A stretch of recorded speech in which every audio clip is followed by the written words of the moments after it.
Welcome to another episode of Beyond Physical, where we talk about the mental, emotional, social, and at times spiritual benefits of exercise. We believe that exercise is more than movement, and this podcast is our attempt at sharing that message with the world by sharing our own as well as our guests' experiences and knowledge. If you enjoy it, we ask that you please spread the message by leaving a rating and review, or even better, by sharing with a friend. Khanya, welcome, founder and host of the Running Podcast. How does it feel to be on the other side of things for once? It actually feels really weird. Really? It feels normal to be behind the mic and be in front of the cameras, but also it feels weird to know that I'm not the one who's going to be asking questions. I'm more the guest than the host this time. So that's the weird part. Isn't it a bit more relaxing? I don't know, to be honest. Okay. I don't know, because also sometimes you never know what's going to come out. Yeah, that's true. I feel like being the guest, because you don't have to think about stuff that much, or as much. Don't you feel like as the host of a show, you've got to There's a lot of preparation. Yeah, and you've got to move it in a certain direction. That's true. You know. And making sure you're also checking time, but not overtly checking time. Be like, exactly. We So need you're to just wrap kind of this up. like that, exactly. Exactly. And making sure that you're still on track, you're sticking to the script basically, but also allowing for some off script time. I guess, yes, in that way, I'm a lot more, I don't have to think about this. But I just hope that whatever I communicate comes across. No, I'm sure it well. will. And I'm really excited because I relate to you in a very core way, which is that it feels like, obviously this is like an outsider's perspective looking in, but it feels like you've got a really deep passion for the sport of running and you have created your life and your career around that sport. And which is it's, wild. But I've done the same with strength training, and I think that I'm really excited to find out about how you got there and where that came from. As we were chatting before, you mentioned how you studied sound engineering and you were working in the film industry, and from what I'd imagine, running was kind of secondary. I know you are sporty. I looked at your LinkedIn. You played first team hockey, shout out. I did my research. I love that. So you're a sporty person, it's not a new thing for you. But where did the love for running come from? Because it's a lot now, It is a lot. It's actually so wild. I think my parents also tend to get confused with the whole running thing, because I was never a runner. I never enjoyed running. I played sport my whole life, played hockey for most of my sporting career. And then off season, I did athletics in school, but that was only to keep fit, really. And I mean, there's two ways to answer this question. There's the very deep version of it, or the very surface level of it. I'm always for the very deep. Surface level is for a 5-minute bump into somebody over a coffee maybe. But Fair enough. We've got time, so. Fair enough. I played hockey my whole life. And when I came to varsity, things changed a little bit. I played provincial hockey for most of my high school career. And when I moved over to varsity, things were a bit different in the sense where I was now going to a varsity that didn't offer sport. But then I got the call up from UCT to go play. And they're like, we'll waive the fee. We're looking for someone. Are you in? What position did you play? Goalkeeper. Okay. I said, say less. I'm in. Anything to get back onto the field, I'm in. And I went and I played and I worked my way up until first team. But then sadly, they dropped me because they wanted to give someone who was in high school an opportunity for the next year. And I was like, but I'm right here. What do you mean? And that really hurt a lot because I don't think anyone truly understood my love and deep, deep, deep passion for hockey. And I remember when I was 13, I went on a camp and they asked us, what's your biggest dream in life? And I remember saying that I want to play in the Olympics. Wow. And at that time, the next coming Olympics I would have been in grade 11. That was 2012? And I was like, I want to play in the Olympics. That's what I want to do. And I had my heart set on that. And I knew that if I worked hard enough, I'll be able to reach that. And unfortunately, the division that I played in was in the B section of provincial hockey. And which means that you're not always afforded the opportunity to be able to be seen by SA reps. And until this one year where I was in grade 11, and out of nowhere, they were like, okay, cool. They selected a few people from that B section to come up and try out for essays. And I was just like, yo, cool, this is it. And I went and I literally gave everything that night. And I remember there was a conversation of, oh, but because she plays for a slightly lower league, we can't select her. And that literally broke me. And I was like, nah, bro, this can't be it. And I think when I came back in varsity and played, it really hurt when I had to give up the sport. And when first team didn't work out because they gave someone else an opportunity, which I was happy for them. But then also finding out that person didn't even last the whole season. And I was just like, I was there. I was so ready to play. And kind of just had to make the call of like, I think this might just be the end of my career. And kind of just having to step away from the sport. And that was the worst thing ever. And that was also the hardest thing I'd ever had to go through in terms of sport. And then fast forward, like COVID happened and I wasn't estranged to running. Like with hockey, you run anyways. But I wouldn't willingly go out for a run. That was just not my thing. And so COVID happened and then people started running to get active, going for walks and stuff. So I was like, oh, let me just go for a little trot and see what happens. And at the time, Running Late started in the city, joined them as well, run once a week, whatever. And then there was this thing, like when I first started, it was more of like a thing of like trying to lose weight. Okay. And when the weight came off, it became a bit more personal. It then became like a mental thing of like, okay, cool, this is really helping with my mental health. I struggle with mental health, especially anxiety, and I've gone through a season of depression. And running really became my safe space, my healing place, and my third space to say. And that space was always held by hockey. And I never thought that there would be another space outside of that for me to be able to just be me and release and just be within. What did you do in the kind of bridge period? Because you would have stopped hockey in what, 2024, 2015, 20? Yeah, like 2016, that's when I stopped. So I kind of went to gym. I was on and off of gym, but not really like doing anything. So, but that's also when I started just packing on the weight. Okay. And not much was happening. It would be like random runs here and there, but yeah, that's when like just the weight gain was happening.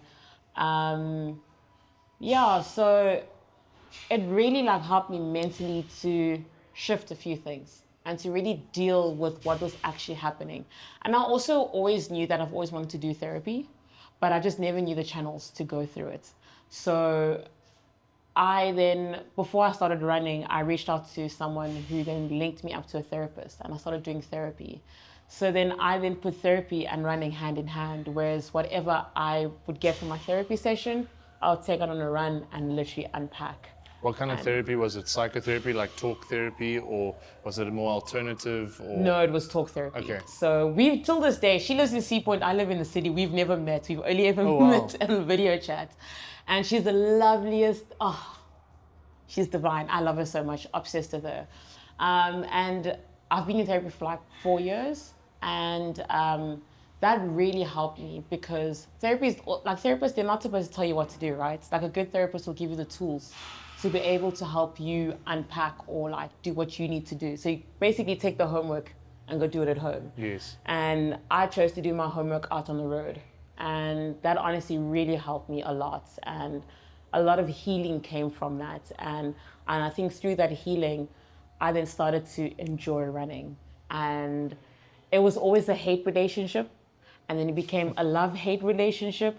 And then you became like, I kind of like you, kind of have a crush on you. Like, oh, I could, and then I just fell head over heels. Like, I can't pinpoint the specific moments, but I know that it was a gradual thing. And I love the sport. But there are moments, though, don't get me wrong, there are moments I'm just like, That's okay though. That's Now we out. we have that with with a lot of stuff. You know, it's like no matter how much you love it, there will be moments where Yeah. you kind of feel a little bit like, I don't know if this is it. Not today. Yeah. But that's so powerful, and I really love how it's become such a tool for you around your mental well-being. Yeah. That really resonates. I think that's what what I really want people to understand about exercise, and I'm sure that experience in some way influenced your wanting to share it with the world. Yeah. And be like, this sport is so much more than one foot in front of the other. There's so Exactly. much here. Exactly. I think that one of the biggest things I also struggled with at the beginning is that you come from a team sport. You've been with your teammates for years, and there's always girls around you. There's always people around you, versus to when you're running, it's just you. But then I kind of had to shift it for myself to be like, you know what, running is still a team sport. We train together, we run races together. Yes, individually you have your own number and you're not doing stuff like playing together, passing the ball to each other, but like you still are a team, you still are a community. You still train together, you run together, you eat together, you share a drink together afterwards.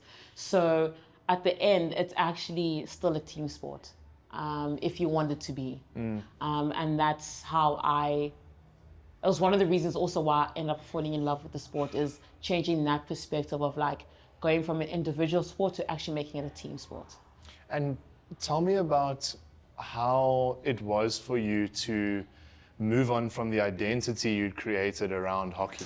What was that like socially, familiarly, emotionally? What was that process like? That was hard. My mom always used to say like, dude, you're so obsessed with the sports. And I never got it. I never got it until I had to part ways with the sports. And that's when I realized, oh no, I was deep in. And sure, I think having to part ways with the sport was an emotional roller coaster. Lots of tears, lots of like trying to understand like what it is. Like, I don't get it. Like, is this just not meant to be? Like, what is it going to happen?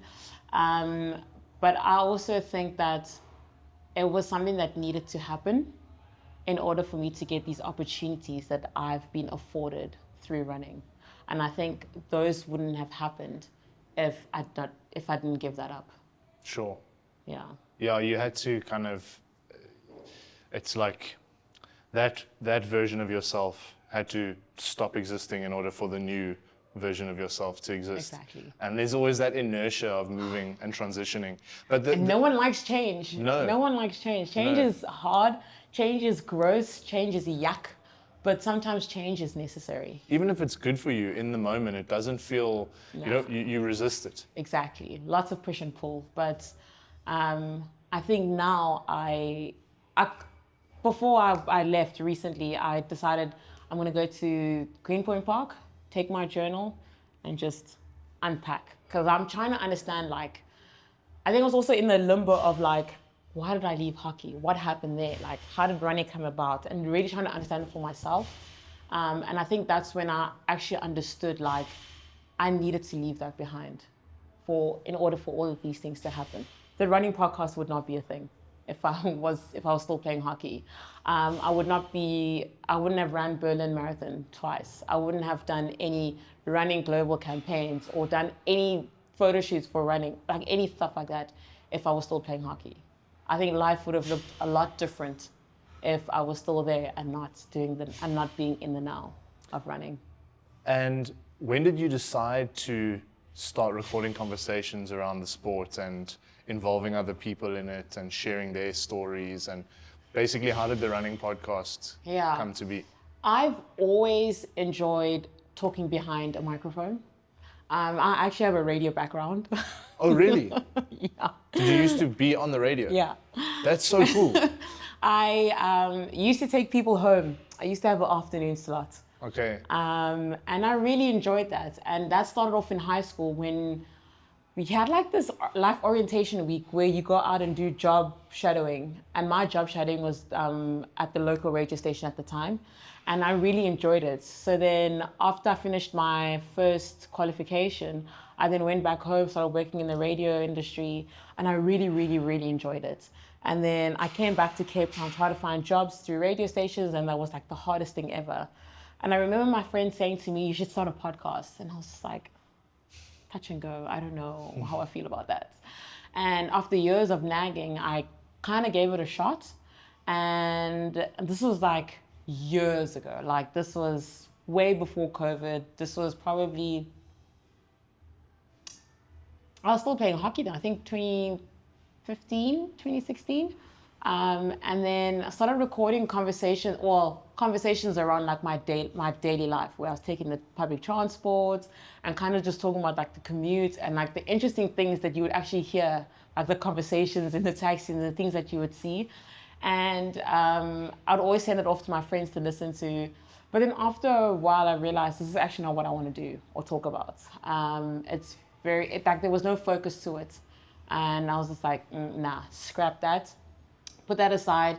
And then fast forward to now and how the podcast started, you kind of have to find your niche when it comes to podcasting. And when I started running, I didn't realize it would end up me having a podcast. I think when I started falling in love with the sport and having conversations with people randomly, I was like, oh, it'd be so cool to create something where people can essentially be a fly in the wall and listen in on the conversations. And that's kind of how it started. And me then recording my journey to my first half marathon. What was meant to be just 5 episodes turned into like 2 seasons of the running podcast. And it's honestly been such a joy. It's probably the love of my life at the moment. I love that. And I'm loving every single bit about it. It's hard, but I don't think these types of things are meant to be easy. If you really love it, you would fight for it. Yeah, and that's true. You'll work your battle for it. So.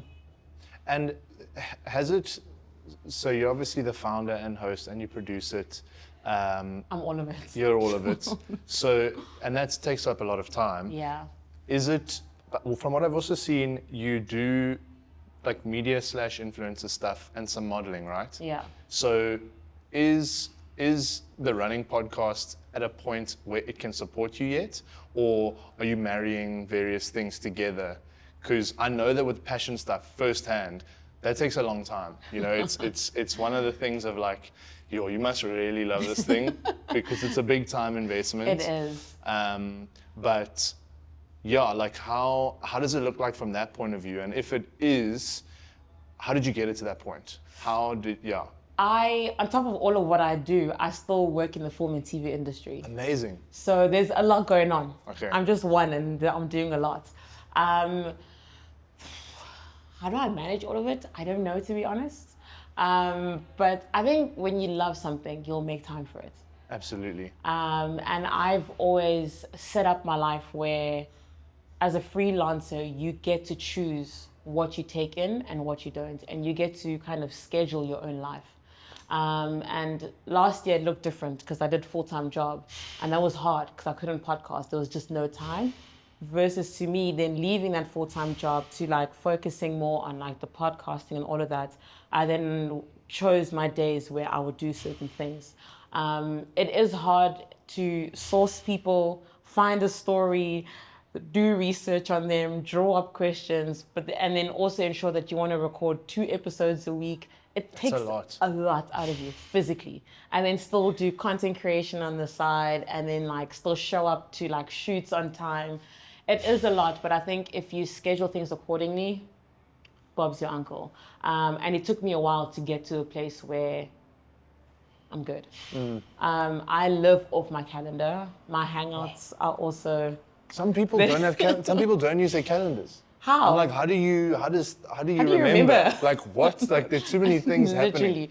I have to literally write it down to physically see, oh, this is what's happening. I'm the exact same. Even events, I write them down to make sure with the time as well that I need to be there. Like I hate not showing up to things because I forgot, or not showing up to things on time because I didn't write it down, you know? So I have to write it down, and also it helps me stay on track. So even if I'm recording a session, I would reach out to the people, we'll chat back and forth, come to a date, calendar straight away. And then we both know, okay, cool, on this day at this time, this is what we're doing. And it's the same with everything else. Content creation is a bit in the wild, so I do things like a bit in between. But other than that, like I've had to learn to schedule things. Sure. Because if I don't, then all hell breaks loose. Yeah. I don't know about you, but No, it's the same. And when there's a busy week, like this week is one of those weeks where I've just got this feeling that there's something that I haven't put in my calendar, and you'll find out on the day yeah, or the day and I'm after. gonna be like, shit, man, I'm so sorry. Like it just wasn't in the calendar. I don't know why. Exactly. When I get that feeling, I tend to go back to my WhatsApps and I'll type in the day. That's smart. And I'll type in the day and see what was said for that day. And then I'll be like, oh, on Thursday we said, okay, calendar. That's how that helps me. That's something I need to actually lean into doing. And in terms of the growth of the running podcast, you obviously said it was initially supposed to be like a 5 conversation thing. Yeah. Did you have any kind of, obviously you weren't intending on it being as recurring a thing as it is now, but did you anticipate it to get the traction and engagement that it has gotten to this point? No. No, it was never meant to be what it is now, to be honest. Again, just 5 episodes, and just always in the hopes of like it encouraging one person. And that was it. That was all I wanted. To encourage the next person, but also just stop at 5 episodes.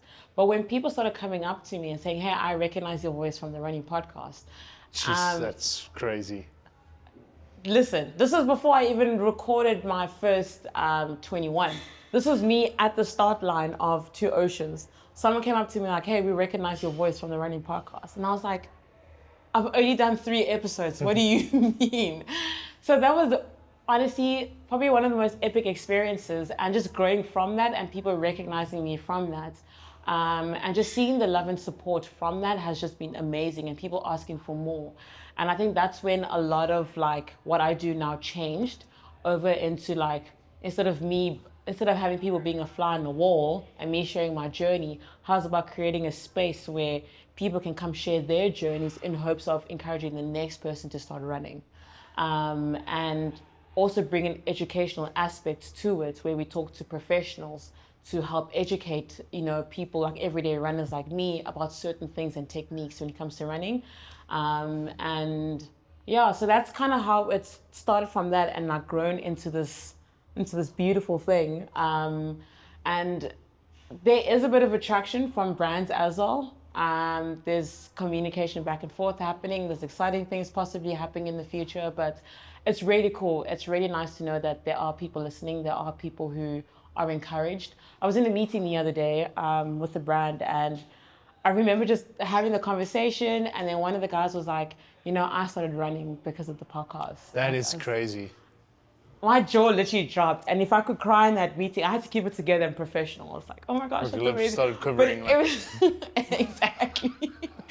Everything in me was fighting the tears, and I was just like, that's the whole point. That's literally the whole point, is to encourage the next person to start running and to equip them as much as I can to get them ready to actually leave the house and actually start running. So I love that. That to me was like, this is incredible. This is it. Like, well, I've made it. One person, now I'm good. So it's been a really, really cool journey. Enjoying it. Brands are noticing, which is amazing and exciting. Not lucrative yet, but we're working towards it. And I think there's also other cool things that kind of like became an extension of the podcast, from that then creating, I just left my head. Kicks and Kit. Kicks and Kit is all about like the kicks, the running kicks, the latest running kicks, how it's made, what it's made out of, and That's how it cool. performs, to like the kit as well, to like lightweight kits, like running performance wise, like what it does for you, to like talking about like watches and stuff like that. Do you collab with brands on that? I do. I have collabed with 2 brands so far, but like there's also more things that I'm looking into, like actually collabing way beyond just the 2 brands. and working towards that. Do you know the guys at the Run Store? I don't, but I've been at the Run Store. It's a cool group of people to do it with because they obviously aren't bound to a specific brand. Yes. It's like all different kinds of running shoes, and they have like the accessories and Exactly. what I always kind of hope that more runfluencers would do is stuff around nutrition.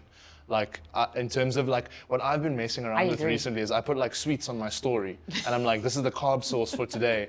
And I spoke to this one dietitian. I was like, please do a series of a head-to-head of like Woolworths gummy sweets versus like a Morton, and like do like I would find that so dope. cool. Like that'd be so Dope. interesting. Kind of just break it down and just see. Yeah, because I kind of feel like with like the running stuff, it can get so technical, whereas you really, at the end of the day, sometimes just need to do the fundamentals, like eat the food, enjoy it enough to be able to eat it consistently for 4 hours or however long you're going to be. Literally. That's something that I'm working on at the moment personally, because I'm not a good eater. Same. I'm not. Not on running. Outside of running, give me anything, it's easy. I'm not a good eater. But I am very fortunate to have teamed up with 13 Nutrition. Shout out. And they are honestly amazing. And Vessel has been my source person. I'm like, Vessel, I need this, this, and this. Like, also, what does this do for you? Is this good for me? And like, he will literally break down everything that I need to know and understand it. And that's been honestly an amazing partnership. But also, again, that's something that I also want to work more on for the podcast, for the people to understand nutrition.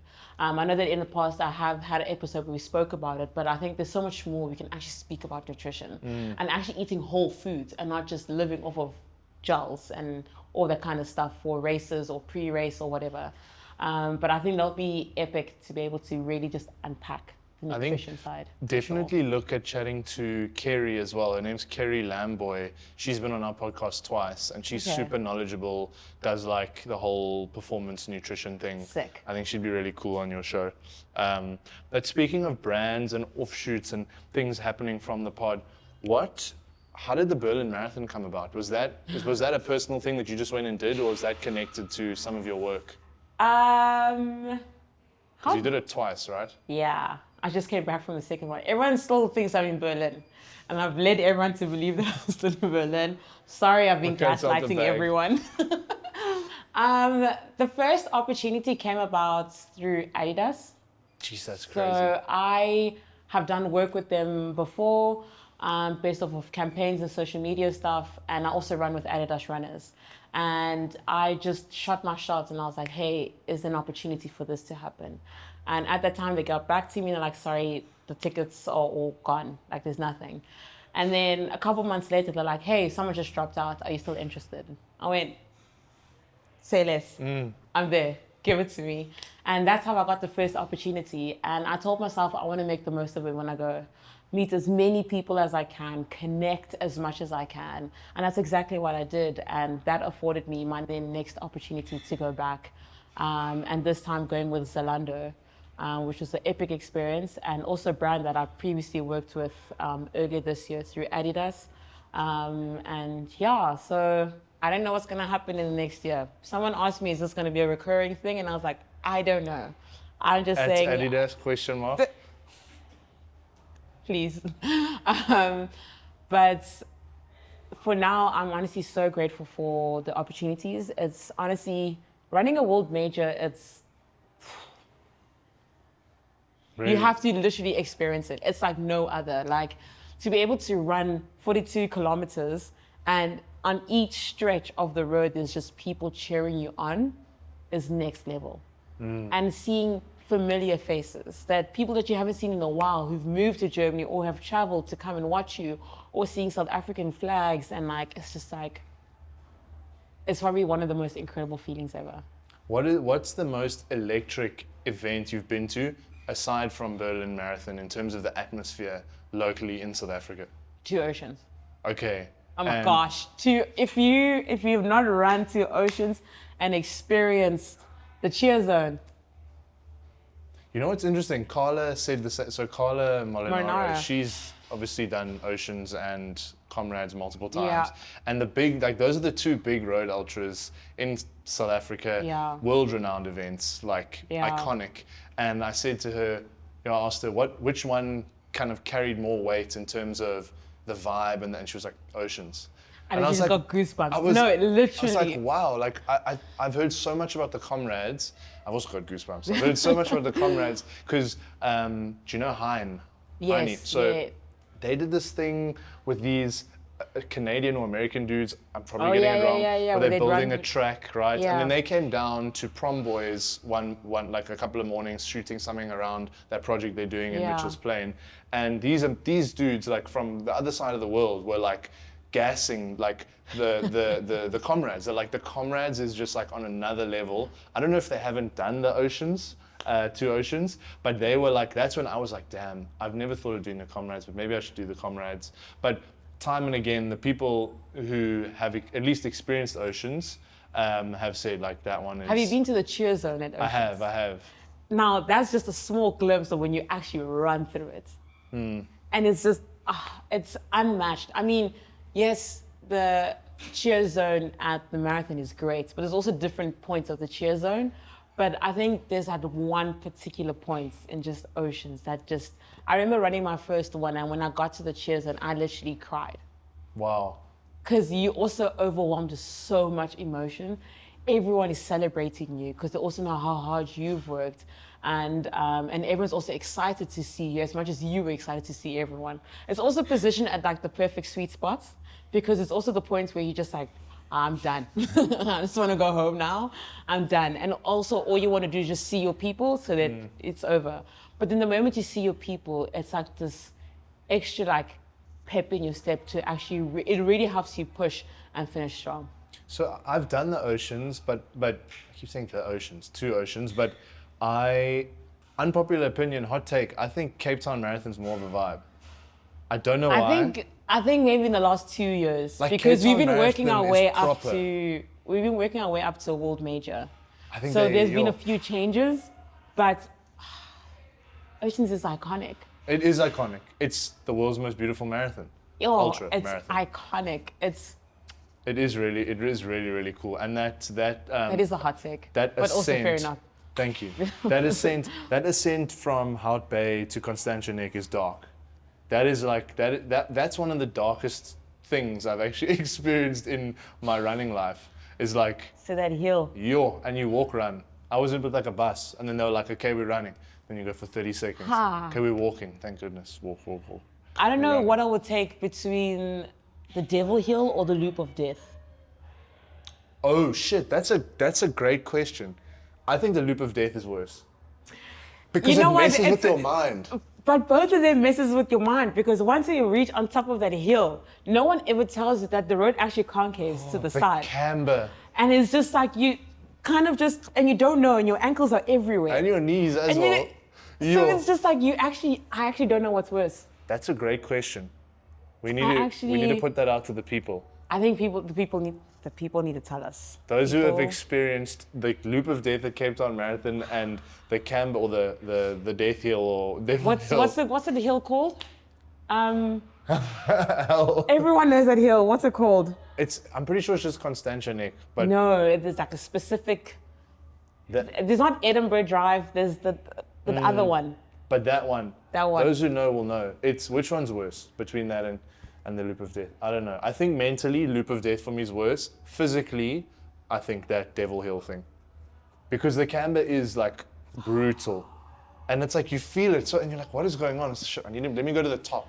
Okay, the top is nice, but then it like shifts again, and you're like, gotta go back up. But this is what I'm saying. Where the cheer zone is positioned is perfect because once you're done with that, you like stuff all of this. But then you see your people, which then helps you finish off strong.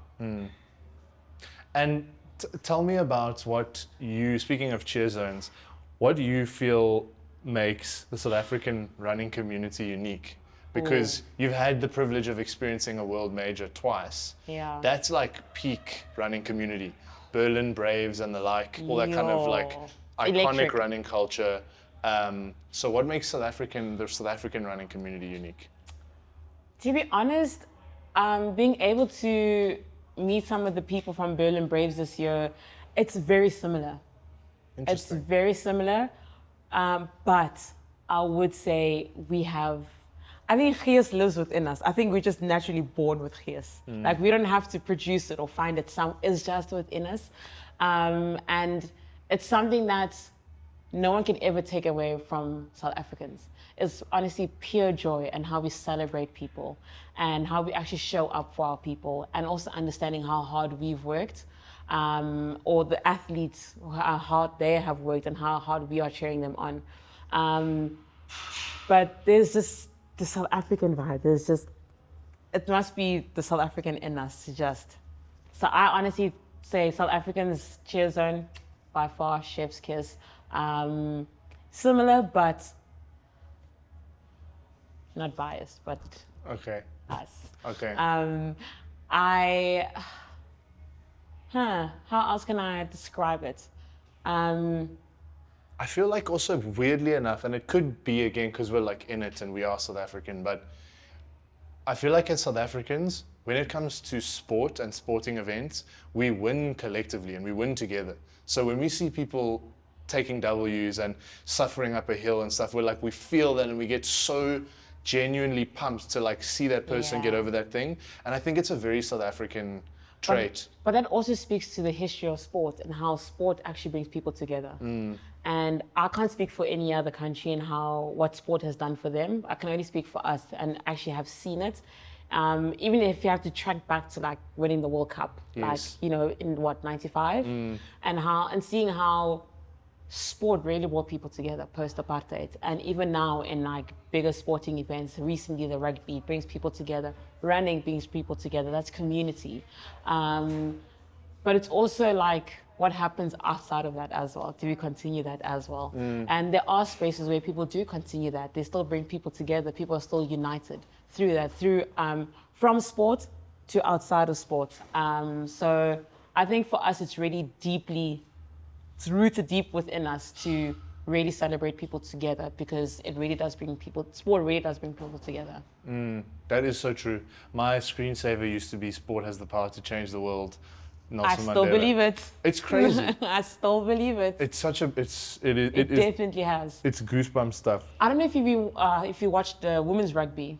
I've watched a couple of clips of some crazy hits, but I haven't watched full matches yet. I watched a clip recently where I think it was the captain from New Zealand, and she was just getting super emotional about like how previously, like, there was no one in the stadium watching women's rugby. It's the same as like women's soccer. No one was watching it.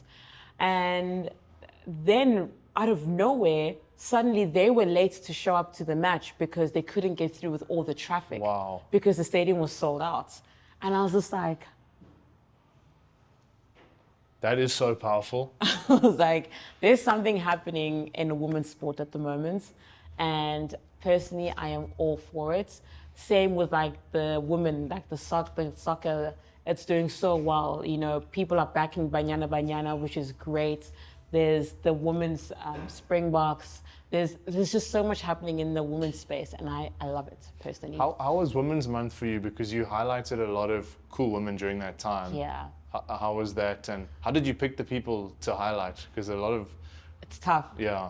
It's really tough. If I could, I would highlight every single woman. But I specifically highlighted the people that had a massive impact in my running journey. It's not been easy, and I think having women behind you who really support you and back you it's important, it's powerful, and it's so encouraging. And being able to choose from that was hard, but I also know that certain people who've had those impacts on me are the people that I really wanted to shine a light and actually celebrate and bring them forward. And these are also a lot of the women who aren't necessarily always brought forward, but are always the women that work, on the other side of the camera, working super hard and encouraging people. And no one really recognizes them, but like, they actually are like the core people that instill so much value in people and encourage so many people. So I really wanted to shine a light on those incredible people. Yeah, it was the content that you put out was really cool. I enjoyed it a lot. I don't know when exactly I went, and it was obviously during Women's Month, but Yeah. Did you do an in-person event? Yeah. Because you were interviewing a lot of women in person. Yeah, so Was that around Women's Month specifically? Yes, Okay. yes. So in an extension of the running podcast is also Pace and Pour. So Pace and Pour is just another excuse to get people together. go for a run and have a drink afterwards. Okay, nice. But then we decided to do a Women's Day edition of it, and we just invited the girlies. Okay. And it wasn't specifically just running girls, but just girls in the sporting space, and really wanted to create a space for them to just to have conversations. And that was also the first time I'd ever done like a live podcast, which is scary in itself because it's just like, oh, can't edit anything. People are watching. But it was really cool because we spoke a lot about like being bold. And I think as women, we sometimes struggle to be bold in big corporate spaces. So we really encouraged the girls to be bold and take that leap of faith. Like for me, my leap of faith was leaving my full-time job and actually stepping into this podcasting thing and actually giving it a chance. Scary, going from like a full-time salary to like basically hustling your way through. But knowing and understanding like this is what I want to do and I'm going to work my butt off for that. And I know a lot of people in general are scared to take that leap of faith, but I think as girls it was more important to really like drive that and push that within them to have them understand like you are so powerful, you are so strong, take up the space. Like it's now is your time. There's no better time than now to really be bold and do what you need to do and stand on business. That's such an important message, and I think really, again, powerful coming from you because you're stepping into that space and leading by example and showing people what it's about. So sure, it's hard. But it's so important as well for people like you who actually live it to speak about that because it carries a lot more relevance in my, like that's how I receive information a lot. Usually I vet it by seeing, where it's coming from, like because and you can speak really relevantly to that.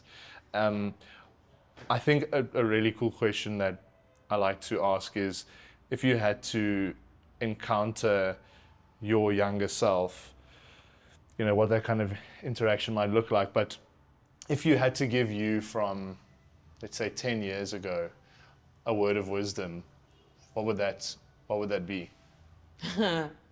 Hold on. It's literally hold on. I think when you're 20, you're not quite an adult, but you're also not a teenager. So it's like this awkward age. I hated being 20 because I was just like, I'm not an adult, but I'm also not a teenager. It is a weird age. But I'm also trying to figure out who I am. And there's so many moments where you just like, you frustrated, you feel stuck and you're in this hole and you just don't know what to do. And I would probably say to my 20-year-old self, hold on. Big things are coming and be patient. Do you think that 20-year-old you would receive that openly? Do you know what's wild? Is that the answer is yes to that question. Okay. Because when I was younger, I don't know if your parents did the same, but I was often compared to like my other like classmates or like my other peers. And my parents always say, oh, but this person's doing this, what are you doing? And I don't know where this came from. Till this day, I do not understand, and I still remind my mom about it. I always used to say to her, dude, just chill, just wait. I literally remember telling her, just wait. My time will come. Literally, and I was just like, girl, you are so brave to say this, but like, where did this come from? And I always, till this day, I'll remind her, remember when I always used to say to you, don't compare me, just wait. And now her seeing like the person that I am and the things that I've gotten to do, she's just like, yo, you were actually standing in business. Because the people that she used to compare me to they're great. They're doing amazing in their careers. But like, it was never anything she thought that I would ever do. Same, to be honest. I never thought that I'll be on billboards across the country. I never thought I'll be on billboards across the world, globally. I never thought that I'll be running Berlin Marathon twice or even traveling, There's just so many things I never thought I'd be doing or like having my own podcast and stuff like that. And it's just like, this is crazy. And like, it's like, wow. I clearly knew what I wanted without really knowing what I wanted when I was young, so. Was that genuine confidence, or was that a sort of protection mechanism of like, back off, mom? I think it was both, a bit of both. Okay. You do kind of want to tell your mom to like back off a little bit, but it's also like, actually no, I'm going to do something of myself. I don't care how much you compare me to someone else, but I also got a call. My goodness. Excuse me. Maybe they're calling you. They can't get hold of me. Nah. Oh, hopefully your delivery hasn't arrived yet. We'll find out when You it can says check in not delivered. in like 3 minutes. It's fine. But yeah, I definitely think it was like a bit of both for sure. And I think, but I've always been that audacious kind of kid. So I think confidence definitely lived within me. Okay. But I got in trouble a lot for being overly confident. I'd rather that go than the reverse and being like too reserved and then you don't really step into what you could be, you know? True. I think getting in trouble by just overstepping sometimes Sure. is it's a price worth paying, you know, for stepping into your Fair fullest, enough. most authentic truth and really kind of like, I guess the gift of the gab got me somewhere. there you go. It's a closing one, and it might be similar to the previous one, but what message would you hope for people to take away from your story, specifically those starting out in their running journey? That's hard. Me personally, the hardest part was actually getting out the door and actually starting running. And I know that that's like a shared thing universally. When you start running, it's like the hardest part is actually getting out. So my encouragement is to actually force yourself to get out. Like pretend like someone's literally kicking you out the door. Because if you don't, then you'll never start. It'll always be the next day and the next day. It's like that Nike saying, Just do it. just do it. Or you said yesterday, today. So just actually go out and do it. Force yourself to do it, and you'll actually feel so good. Beautiful. Khanya, where can people find you? Here Okay. on this chair. Social media, Instagram, TikTok, LinkedIn. Do people still use Facebook? I don't know. Touch and I don't go. know. I don't. No, neither do I. Yeah. But no. maybe. But maybe. Podcast is on all streaming platforms, including YouTube as well. Okay. What's your preferred handle? Like, what's like your main point of contact? So it's the podcast is on Spotify, Apple, Spotify, YouTube, the running podcast. The Running Podcast, Instagram, The Running Podcast. Okay. In terms of contacting me, either or, I see them all. Okay. Yeah. Okay, cool. Thank you so much. I really enjoyed the Thanks for having conversation, me. and I took away some really good information and nuggets. Lots of stuff I didn't know, despite scouring your LinkedIn and your Instagram. But yeah, it was so lovely having you here, and I am so kind of inspired by how mental the running thing is for you. I think that's really, really cool and refreshing. I know it is for a lot of people, but a lot of people with platforms don't necessarily lean into that Yeah. sort of rhetoric around what makes exercise Yeah. special, and that's exactly what we're about, you know. So cool. Thank you for championing that message and inspiring people to get out the door. Yay. Shout Hopefully out. this will inspire the next person to get out the door. Hopefully. And actually No kick pressure, them. but I'll come kinda. over and kick you out the door. But thank you so much for having me. Pleasure. Yay. Awesome. That was really cool. This is so much fun. Thank you so much for listening to the show, guys. We love answering specific questions. So if there's anything you want to know, leave a comment or reach out to us directly at Horizon ZA on Instagram or email us at movement@horizongym.com. Until next time, I'm your host, Seb Prentice, and this is Beyond Physical.